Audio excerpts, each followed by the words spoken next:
একদিন টুনটুনি পাখি সকালে ঘুম থেকে উঠে দেখে জঙ্গলের মধ্যে একটা নতুন পুকুর হয়েছে।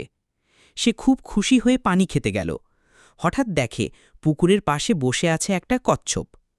টুনটুনি বলল, তুমি তো খুব ধীরে চলো, তোমার সাথে রেসে কেউ জিততে পারবে না। কচ্ছপ হেসে বলল, তুমি চাও তো একটা দৌড় প্রতিযোগিতা করি? টুনটুনি তো বেশ উত্তেজিত।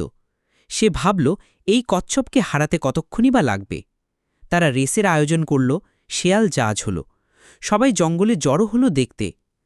রেস শুরু হতেই টুনটুনি উড়ে গেল। সে ভাবল, এই কচ্ছপ তো অনেক পিছিয়ে, আমি একটু বিশ্রাম নিই। সে একটা ডালে বসে ঘুমিয়ে পড়ল।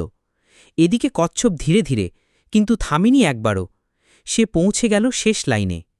সবাই চিৎকার করে বলল, কচ্ছপ জিতেছে। টুনটুনি ঘুম ভেঙে দেখে কচ্ছপ তো অনেক আগেই জিতে গেছে। সে লজ্জা পেয়ে বলল, আজ থেকে আমি আর কাউকে ছোট করে দেখব না।